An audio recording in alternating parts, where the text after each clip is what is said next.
तो हेलो बच्चा पार्टी की हालचाल, सब मज़ा में। देखो यार, अभी तक हमने जनरल इन्फॉर्मेशन तो सारा ले लिया है, ठीक है। अब हमें मेनली पढ़ना क्या है? मोनेरा, प्रोटिस्टा, फंजाई, प्लांटी का ओवरव्यू, एनिमेलिया का ओवरव्यू और वायरस, वायराइड्स और लाइकेंस का पूरा डिटेल इन्फॉर्मेशन, ठीक है। तो चलो आज स्टार्ट करते हैं किंगडम मोनेरा के साथ। तो देखो क्या है किंगडम मोनेरा।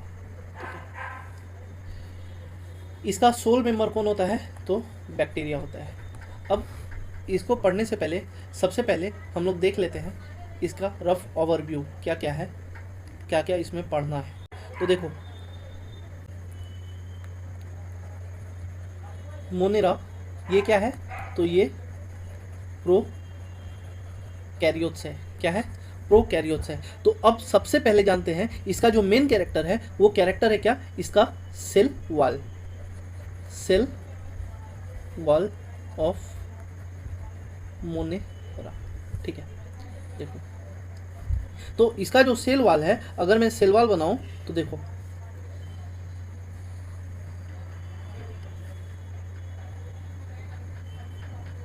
ये हो गया सबसे आउटर लेयर, जिसे कि हम लोग क्या कहते हैं? जिसे हम लोग बोलते हैं सेल वॉल। क्या बोलते हैं?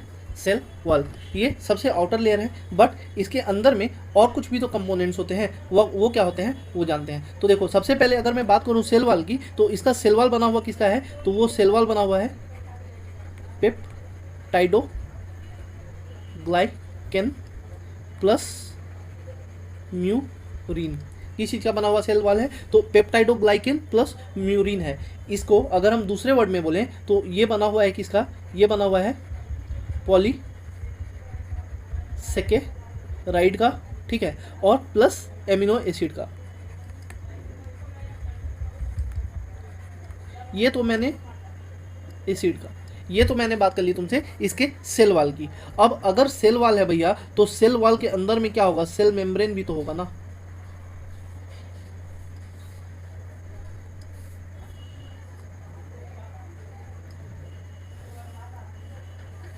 ये डायग्राम बनाना सबसे टफ टास्क है। ये सेल वॉल हो गया। अब सेल वॉल के अंदर में अगर होगा तो क्या होगा? सेल, ये क्या हुआ तुम्हारा? ये तुम्हारा हो गया सेल मेम्ब्रेन। क्या हो गया? सेल मेम्ब्रेन हो गया। सेल मेम्ब्रेन इसका किस चीज का बना होता है? तो cell membrane is made up of lipid plus protein. Lipid और प्रोटीन लेयर का बना हुआ सेल मेम्ब्रेन होता है, ठीक है। अब सेल मेम्ब्रेन और इसके बीच का स्पेस, ये कलर चेंज कर लेता हूँ, cell membrane plus cell wall के बीच का स्पेस, इसे हम लोग कहते हैं periplasmic space.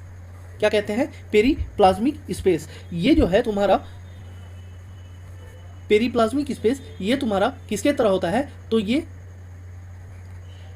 Functionally as like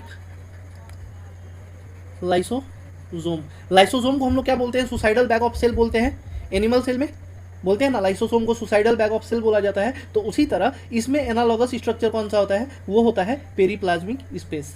तो अभी तक मैंने तीन चीज की बात करी। पहला था सेल वॉल, तो सेल वॉल बना होता है पेप्टाइडोग्लाइकेन प्लस म्यूरिन का, जो कि पॉलीसेकेराइड प्लस एमिनो एसिड हो गया। दूसरा मैंने बात करा तुमसे सेल मेम्ब्रेन का, जो कि बना होता है लिपोप्रोटीन का, मीन्स लिपिड और प्रोटीन का। और थर्ड है तुम्हारा पेरीप्लाज्मिक स्पेस, और वो पेरीप्लाज्मिक स्पेस किसके तरह है? तो वो एज एनालॉगस है लाइसोसोम की तरह। तो तीन चीज़ों के बारे में मैंने तुमसे बात कर लिया। अब चलते हैं इसके अंदर में। तो अगर मैं सेल मेम्ब्रेन के अंदर घुसूं तो ये तुम्हारा क्या है? ये है तुम्हारा cytoplasm.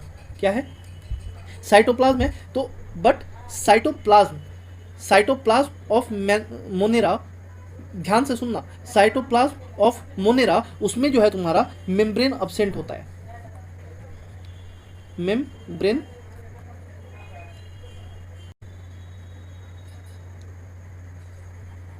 Bound cell organelle absent होता है, ठीक है।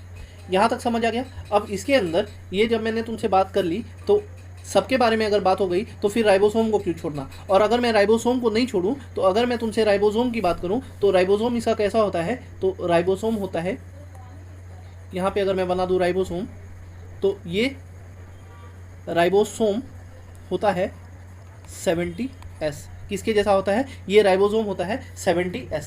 अब इसमें जो एक स्ट्रक्चर रह गया वो रह गया क्या? वो रह गया तुम्हारा न्यूक्लियोइड। अब न्यूक्लियोइड के बारे में बात करने के लिए इस पेज में तो जगह है नहीं, तो न्यूक्लियोइड को मैं खींच लेता हूँ नेक्स्ट पेज पे। तो देखो, अगर मैं तुमसे न्यूक्लियोइड की बात करूं तो न्यूक्लियोइड है किसके जैसा? इसमें न्यूक्लियस तो एब्सेंट है, ठीक है। तो अगर न्यूक्लियस एब्सेंट है लेकिन ये रिप्रोडक्शन तो हो रहा है, और रिप्रोडक्शन का काम होता क्या है? डीएनए का काम होता है, ठीक है। रिप्रोडक्शन के बाद क्या? डीएनए, और डीएनए से ही तो फिर दूसरा बनेगा ना। तो वो डीएनए जो है वो कहाँ होगा? तो वो न्यूक्लियोइड में होगा। ह्यूमन में डीएनए कहाँ होता है? न्यूक्लियस के अंदर प्रेजेंट होता है, लेकिन इसमें तो न्यूक्लियस है ही नहीं, तो न्यूक्लियस लाइक स्ट्रक्चर प्रेजेंट है जिसे हम लोग न्यूक्लियोइड कहते हैं। और इसी न्यूक्लियोइड का दूसरा नाम है ज़ीनोफोर या फिर इंसिपिएंट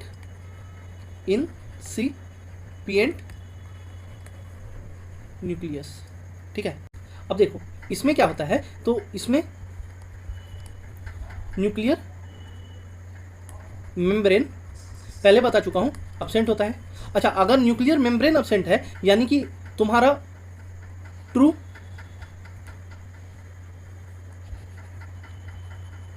chromosome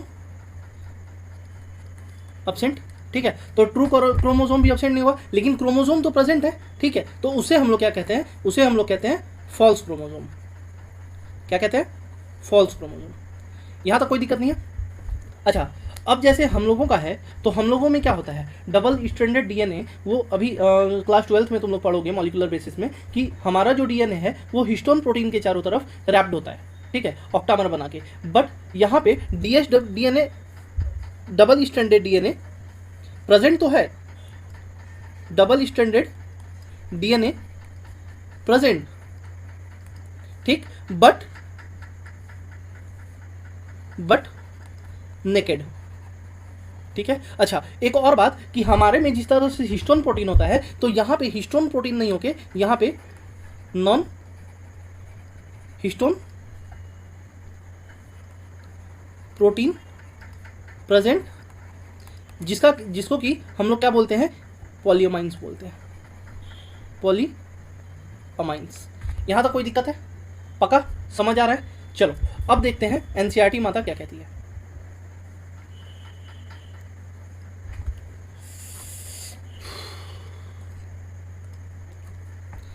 bacteria are the sole members of kingdom monera, ठीक, ये बता चुका। They are the most abundant microorganism, हर जगह प्रेजेंट है भाई। एबुंडेंट मतलब होता है प्रचुर मात्रा में, मतलब in large amount, in large amount, ठीक है। तो ये तुम्हारा कैसा प्रेजेंट हुआ? तो ये तुम्हारा लार्ज अमाउंट में प्रेजेंट होता है और हर जगह प्रेजेंट होता है। आगे देखो, बैक्टीरिया अकर ऑलमोस्ट एवरीवेयर, चाहे तुम कहीं भी चले जाओ ना यार, चाहे तुम एक मुट्ठी बालू उठा लो, ठीक है, चाहे तुम बर्फ पे चले जाओ, चाहे तुम रेगिस्तान में चले जाओ, चाहे तुम ओशियन के डीप ओशियन 100 मीटर 200 मीटर नीचे चले जाओ, हर जगह बैक्टीरिया मौजूद है भाई।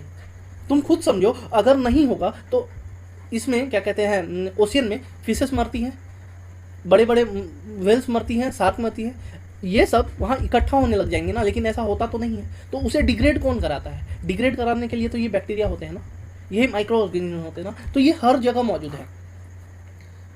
आगे, hundreds of bacteria are present in handful of soil, एक मुट्ठी में बहुत सारा मौजूद। They also live in extreme habitats, ये जिसकी अभी मैंने बात की, जैसे हॉट स्प्रिंग का टेम्परेचर 100 डिग्री और उससे ज़्यादा होता है, ठीक है, वहाँ पे मौजूद होंगे। Deserts, snow and deep oceans where very few other life forms can survive. अब तुम खुद सोचो, तुम्हें अगर मैं बोल दूं कि परमाफ्रोस्ट रीजन में रहना है, मतलब कि -100 डिग्री -60 डिग्री टेम्परेचर में, तो तुम सस्टेन ही नहीं कर पाओगे।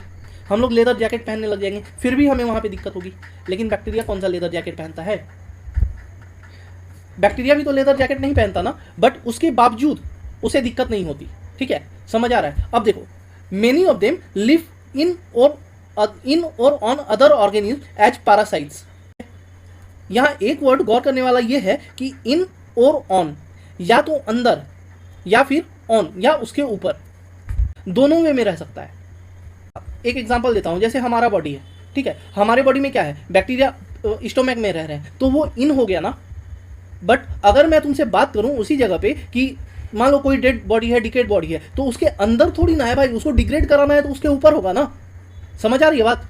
यही कह रहा है कि इन और on other organism as parasites, parasites not saprophytes. Parasite इसलिए, अगर यहाँ पे पैरासाइट वर्ड यूज किया जा रहा है, इसका मतलब क्या हुआ, अभी मैंने तुम्हें बताया था, पैरासाइट मीन्स लिविंग ऑर्गेनिज्म के ऊपर सस्टेन करना।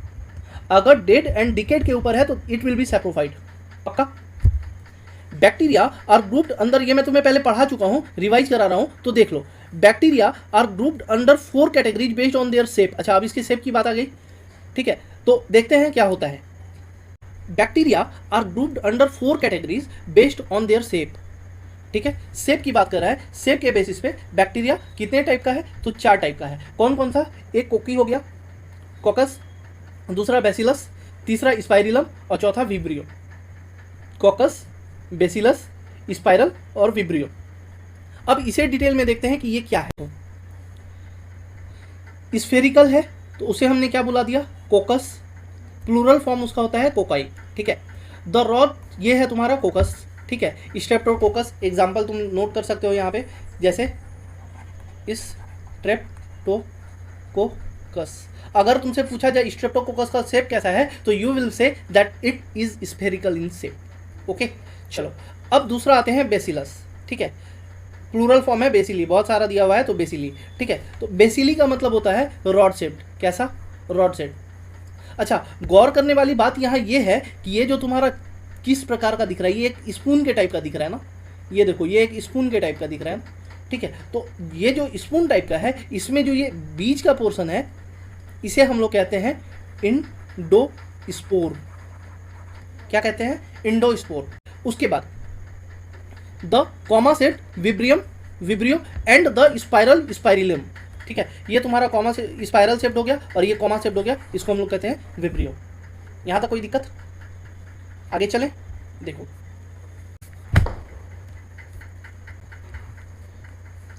दो the bacterial structure is very simple.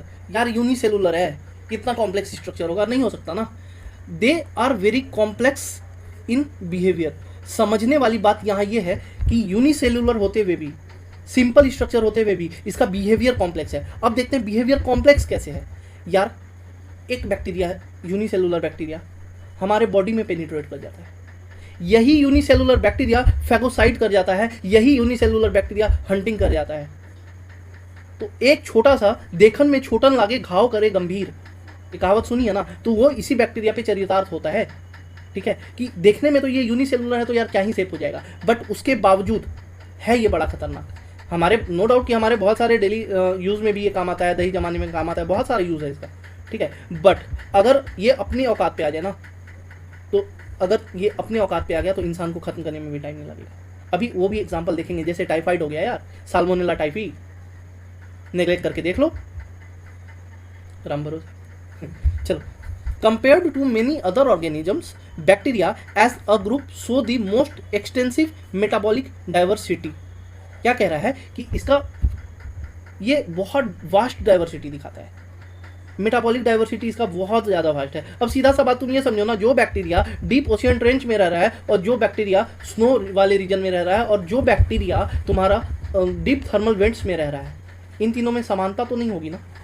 तीनों के रहने का रीज़न अलग है तो उनका कैटेगरी भी अलग होगा ना। समझ आई बात?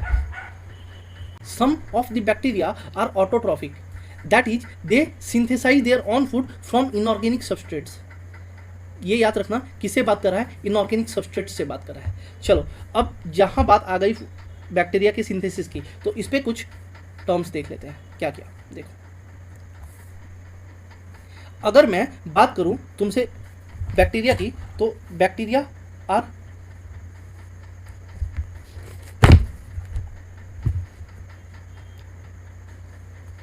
अगर मैं बात करूं तुमसे न्यूट्रिशन की, तो न्यूट्रिशन कितने टाइप का होगा? न्यूट्रिशन। ठीक है, अगर मैं बात करूं तुमसे न्यूट्रिशन की, तो न्यूट्रिशन 3 टाइप का। क्या क्या? पहला हो गया तुम्हारा ऑटोट्रॉफिक, ठीक है, दूसरा हो गया तुम्हारा हेटेरोट्रॉफिक, और तीसरा हो गया तुम्हारा सिम्बायोटिक। ऑटोट्रॉफिक न्यूट्रिशन मीन्स अपने से फूड प्रिपेयर कर रहा है, हेटेरोट्रॉफिक न्यूट्रिशन मीन्स दूसरे के ऊपर डिपेंडेंट है, और सिम्बायोटिक एसोसिएशन मीन्स हम तुम्हें देंगे तुम हमें दे दो, म्यूचुअल अंडरस्टैंडिंग के साथ। ठीक है, तो देखो अब अगर मैं तुमसे इसमें ऑटोट्रॉफिक, इनको रहने दो, अब अगर मैं तुमसे ऑटोट्रॉफिक न्यूट्रिशन की बात करूं तो यहां पे तुम्हारा क्या होगा, यहां तुम्हारा एक हो जाएगा फोटोसिंथेटिक ऑटोट्रॉफ, और दूसरा हो जाएगा तुम्हारा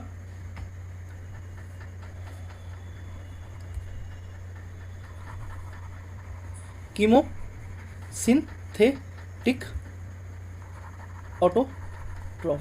अच्छा, ये जो मैंने कैटेगरी की है ये किस बेसिस पे की है, तो ये बेसिस है मेरा, मैं लिख देता हूँ कलर चेंज करके, ये बेसिस है मेरा on the basis of source of energy,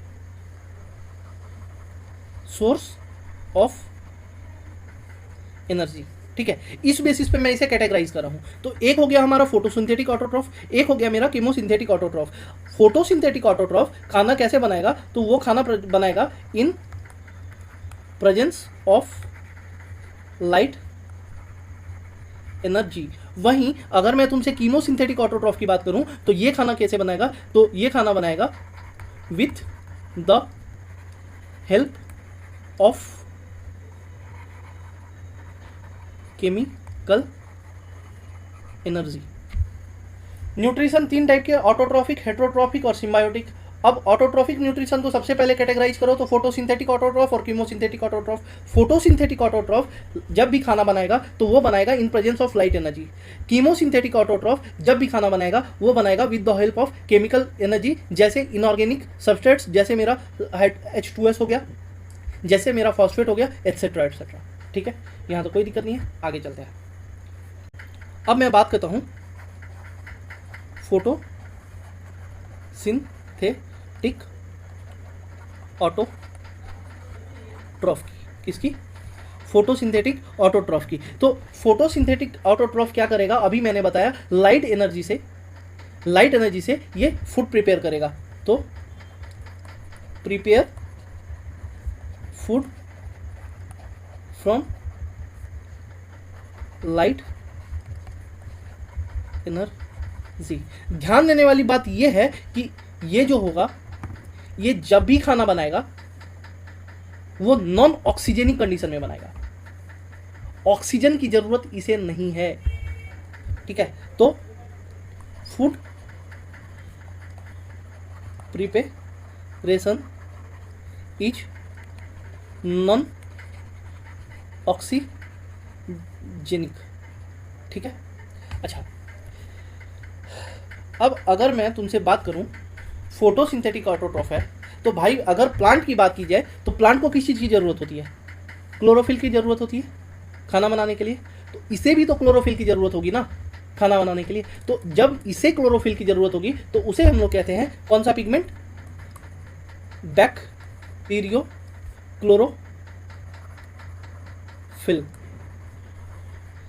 bacterio chlorophyll की मदद से ये खाना बनाता है। ठीक है, और ये जो बैक्टीरियो क्लोरोफिल प्रेजेंट होता है, ये प्रेजेंट होता है, it is present in cytoplasm of bacteria. ठीक, यहां तो कोई दिक्कत नहीं है। चलो अब मैं कुछ एग्जाम्पल की बात करूं तो इसके एग्जाम्पल हैं, ये याद रख लेना, 3 एग्जाम्पल कौन कौन से। तो पहला है ग्रीन सल्फर बैक्टीरिया। कौन सा, ग्रीन सल्फर बैक्टीरिया, जिसका एग्जाम्पल अगर मैं लूं तो एग्जाम्पल मैं ले लूंगा क्या, क्लोरोबियम। ये एग्जाम्पल याद करना है, याद रख लेना, क्वेश्चंस आए हुए हैं प्रीवियस टाइम में, छोड़ मत देना। ये समझ के कि एनसीईआरटी में नहीं है, बिल्कुल नहीं, कुछ पोर्शन बाहर से पढ़ना पड़ेगा, एसर्शन रीजन करना पड़ेगा, क्वेश्चंस आ रहे हैं अब। ठीक है, तो देखो ग्रीन सल्फर बैक्टीरिया क्लोरोबियम हो गया। दूसरा है पर्पल सल्फर बैक्टीरिया, कौन सा? Purple sulphur bacteria. इसका एग्जाम्पल अगर मैं लूँ तो इसका एग्जाम्पल मैं ले लूँगा क्रोमैटियम, ठीक है। अच्छा, और उसके बाद एक तीसरा जो है वो होगा तुम्हारा इसी का नॉन कर दो, पर्पल नॉन सल्फर बैक्टीरिया, और इसका एग्जाम्पल हो जाएगा तुम्हारा क्या? रोडोस्पिरिलम, ठीक है, रोडोस्पिरिलम। तो अगर मैं तुमसे बात करूं ये तीनों जो हैं ये किस टाइप के हैं? तो दीज आर नॉन ऑक्सीजेनिक। पक्का? दिमाग से ऊपर तो नहीं जा रहा? जा भी रहा है तो याद करना पड़ेगा, कुछ नहीं कर सकते, छोड़ नहीं सकते। एनसीईआरटी पे बस स्टेबल नहीं हो सकते, थोड़ा बाहर बढ़ना पड़ेगा और तुम्हें करना पड़ेगा। सिलेक्शन चाहिए, 360 मार्क्स चाहिए तो कर ले मेरे भाई, ऐसे मत छोड़, नहीं तो फिर 300 पे अटकोगे, 320 पे अटकोगे मत बोलना, है ना। चलो, ये हो गया। अब फोटोसिंथेटिक ऑटोट्रॉफ के बाद मैं दूसरा बात करूं, किसकी बात करूं? तो अब बात कर लेते हैं थोड़ा कीमोसिंथेटिक ऑटोट्रॉफ्स। अभी मैंने बताया था कीमोसिंथेटिक ऑटोट्रॉफ्स अपना खाना कैसे बनाते हैं, तो ये बनाते हैं in presence of inorganic substituents, chemicals, ठीक है, समटाइम्स ऑर्गेनिक ऑल्सो। कैसे? तो ये इनऑर्गेनिक या ऑर्गेनिक सब्स्टिट्यूएंट जो है उन्हें ऑक्सीडाइज करते हैं, यानी ऑक्सीजन की जरूरत है मेरे भाई, दीज आर ऑक्सीजनिक। तो ये उन्हें ऑक्सीडाइज करेंगे, ऑक्सीडाइज करने के बाद उससे जो केमिकल एनर्जी रिलीज होगा उस केमिकल एनर्जी से ही अपना फूड बनाएंगे, कोई दिक्कत नहीं है। तो देखो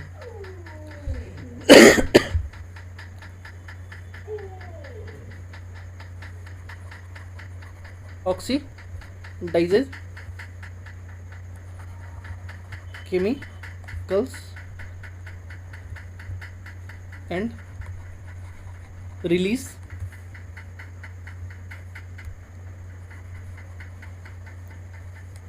chemical energy and use it for their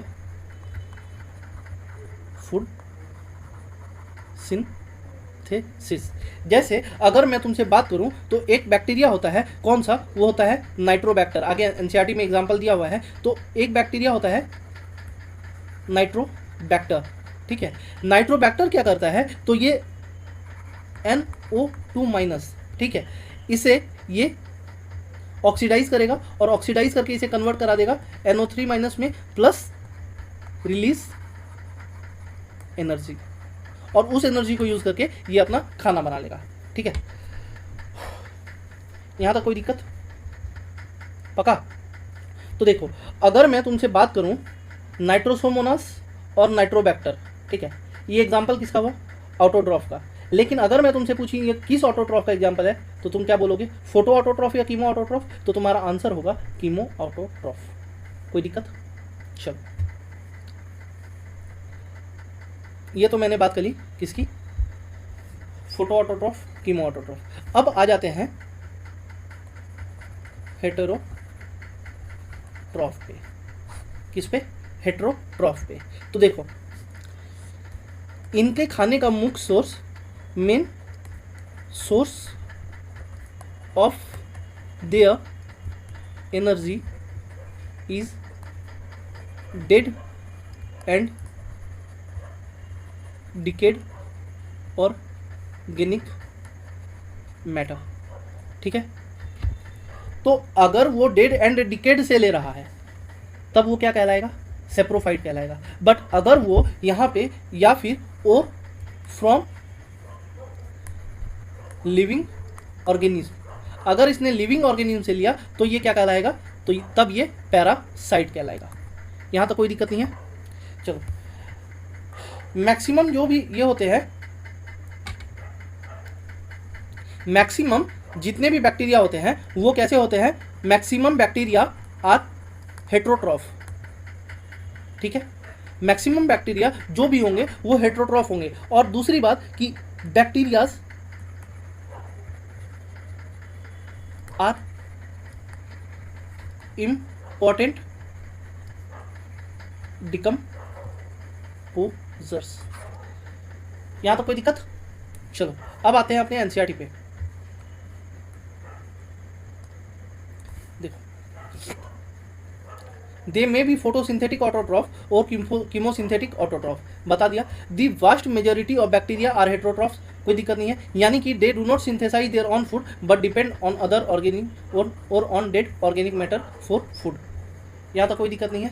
चलो अब आर्की बैक्टीरिया से नेक्स्ट लेक्चर में लेते हैं, क्योंकि थोड़ा सा मुझे लग रहा है कि ऊपर चला जाएगा, है ना। Thank you. और यार देखो, थोड़ा चैनल को सब्सक्राइब भी करो यार, थोड़ा फॉलो भी कर लो, ठीक है। लेक्चर्स तो सारे आ ही जाएंगे, कंटेंट सारा प्रोवाइड हो ही जाएगा, थोड़ा कर लोगे तो हमें भी सपोर्ट मिल जाएगी। ऑनेस्टली सेइंग हमें सपोर्ट मिलेगा, तुम लोग जितने बढ़ोगे हमें और ये मिलेगा कि यार हमारे वीडियोस इतने बच्चों तक पहुंच रहे हैं तो हमें और अच्छे से करना चाहिए, ठीक है। तुम्हारे मनोबल से तो हमें मनोबल मिलेगा ना भाई। अब तुम ही हमें स्ट्रॉन्ग नहीं करोगे तो हमें कौन स्ट्रॉन्ग करेगा? जो नॉन मेडिकल फील्ड का है वो तो मुझे स्ट्रॉन्ग करने नहीं आएगा ना, क्योंकि मेरा जोन ये है। मैं कोई कॉमेडी वीडियो तो बनाता नहीं हूँ जो सारे लोग देखेंगे। देखना तो तुम्हें ही है, फॉलो भी तुम्हें ही करना है, सब्सक्राइब तुम्हें ही करना है और अपने दोस्तों से भी करवाना है, समझ रहे हो ना यार। तो थोड़ा कोऑपरेट करो, साथ मिल के चलेंगे, बहुत सही रहेगा तुम्हारे लिए भी और थोड़ा सा इस गरीब इंसान के लिए भी, है ना। चलो thank you, all the best.